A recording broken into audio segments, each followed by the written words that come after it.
time for us to get into the big political stories of the day. And of course, ANC MP, former State Security Minister Bongani Bongo, was on the wrong side of the law after the Hawks swooped in on him yesterday.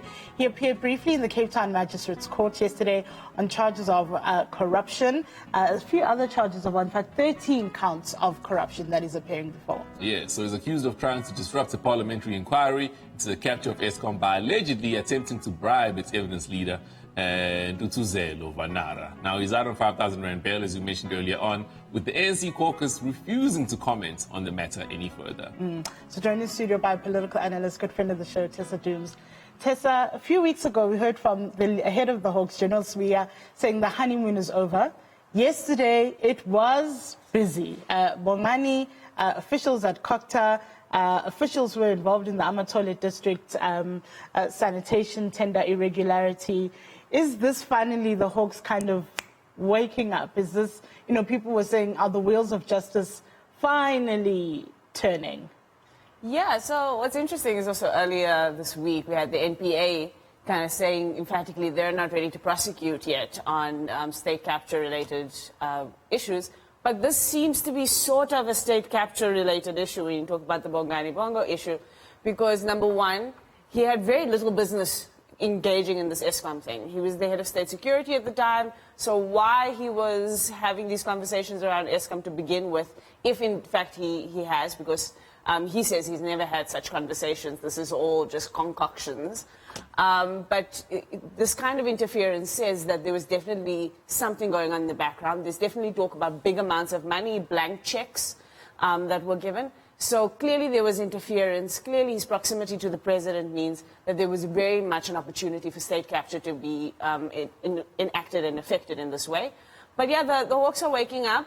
The question is going to be how widespread this is going to be. And whether these charges will stick. I think one of the things that's going to really be important is that especially these first swoop of charges have to land. If they don't, people are going to scoff at this. And that's what I want to discuss now. The Hawks operation. Googs has not seen The Godfather at all. I don't know if you have, Tessa. There is a scene in The Godfather where Michael Corleone is just taking over the family, right? And he then decides he's going to take out all the other families in the competition. And he does this through orchestrated movements all in one day. So he ties up all the loose ends. I think it's a Godfather too, if I'm not mistaken. Anyway, yesterday seemed very much like that. As if the Hawks had been investigating for months. They knew and then woke up yesterday morning and decided, okay, guys, let's press the button. The question is very important. Do the charges stick? Are these charges even legitimate charges? Or is it just to be seen to be doing something? Yeah, and I think this Bongani Bongo is a good example of whether or not something can stick, because we're not talking about something where there's like a deep financial trail. We're going to be relying on his testimony, the testimony of the person he allegedly bribed. There's going to be a lot of politics and trust that's going to be at play here. And if you listen to the interviews that he's been doing, he's making it purely a factional issue. He's saying this is about purging. And if it is, if he's right and this is just a political play, we're going to have less trust as opposed to more trust in this administration, because why would the Hawks be involved in political plays? And I mean, on a slightly unrelated issue, a few months ago, the Hawks were said to have interfered with David Masondo's personal life. So again, if we're having here, the Hawks are acting on political impulse, trying to protect political principles, this is not going to end well. So if you see me looking at my phone, yes, because I'm looking out for tweets that Mzondi Limasi in a sense as well, right? Because speaking about how this is all factional and they're being purged, he speaks about, in this tweet, he says, you can arrest us all, but our ideas are superior and represent aspirations of poor majority. Until we commit to a united organization, we will continue embarrassing each other whilst poverty and inequality and unemployment finishes our people. That's what he sent yesterday. Which then begs the question, as we see the Hawks being very busy, because you must also remember the Hawks are also very prominent with the Zandile Gumede matter. That was huge, that, a hugely influential individual had been arrested also on charges of graft and corruption. But all of these will have implications for the governing party.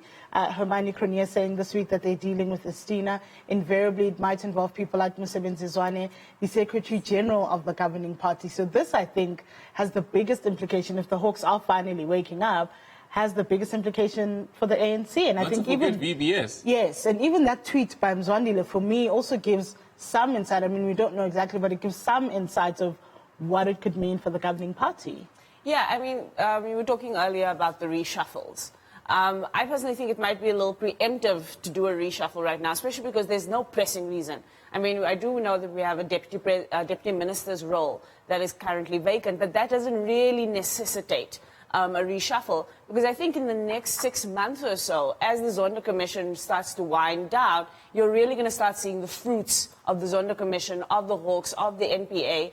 And then you might have more ministers implicated, more reasons why the ANC is falling apart and its factions are starting to break it apart. And so I think Cyril Ramaphosa is in for a very bumpy 12 months of his party not holding, of the factions starting to show itself, but particularly of a fight. Because people are going to say, this is about the Zuma administration. This is about a purge. This is about a way to solidify power, and it's got nothing to do with the actual country and running it in the way that Masina is saying. And I think it's going to be a test of his presidency, and unfortunately, it's got nothing to do with the actual outcomes of people's lives, which I think is sad. How much of this has to do with timing? If he goes, okay, if I do this now, maybe we've got time to recover before we get to the local elections. Well, I think the question is, who is he going to act on and on what basis? So right now, there are very few ministers who are in his cabinet who directly and emphatically implicated, that we can really say for now, judgment has been passed. So if he starts doing reshuffles based on speculations, or he does it too preemptively and too early and he gets it wrong, he's going to end up having this rotating and revolving door, the Zuma administration days, of a revolving door of ministers, because he looks like he's trying to act and trying to be proactive. I think also if he doesn't have the support of the party, and I think that's going to be important to see when he does start shuffling.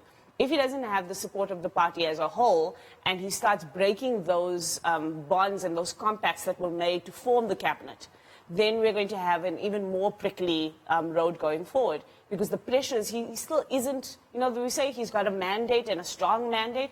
I don't think it's as strong as we think it is, especially at a time where you're starting to see the implications and the fallout of the last 10 years.